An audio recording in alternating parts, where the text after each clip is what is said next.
I am David Lambert. I'm the CEO of Paycross, a payment orchestration platform based here in the UK.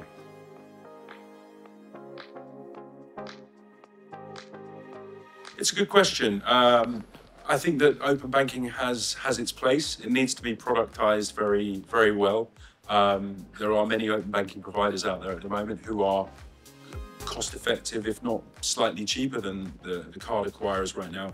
It's definitely challenging the status quo.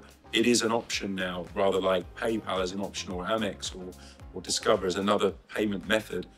I do think it needs to be productized properly though, and really brought out into the public arena. Right now we operate in a little bit of a bubble in terms of payments, and we all know what open banking is, but I think it needs that real push to get out to the general public.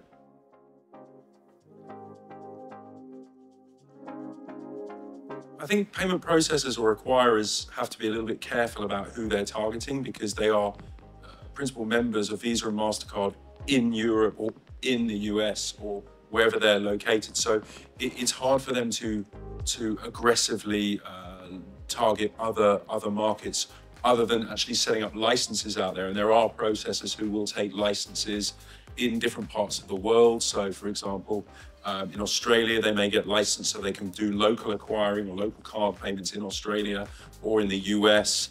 I think you may find that payment gateways such as ourselves are a bit more agile in terms of localizing payments and localizing processes, because our integrations carry our merchants to different parts of the world. So rather than an acquirer actually incorporating in Australia, New Zealand, Asia, the US, wherever, it's up to us as payment gateways to connect those merchants into localized solutions. It doesn't have to be just acquirers, of course. It can be local payment methods, UPI obviously in places like India, WeChat Pay in Southeast Asia, etc., etc.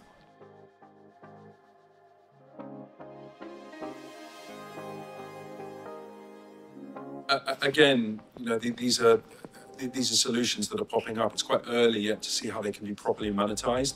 I know that in certainly the Middle East, they're very forward thinking about how they're trying to embrace payments and new payment technologies. So monetization sometimes comes a little bit after the technology's been developed.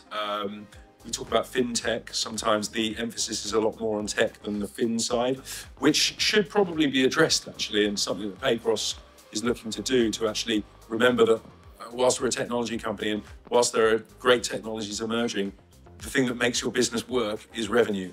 And so we always have to make sure that the fin side is balanced against the tech properly. And I think in places like the Middle East, they're probably quite well subsidized already. A lot of things are obviously state owned, and there is good backing behind a lot of these payment methods that are popping up. And I think that there's a real good opportunity to do business in those parts of the world, especially for the money remitters, where perhaps having more of a local presence hasn't always been that easy.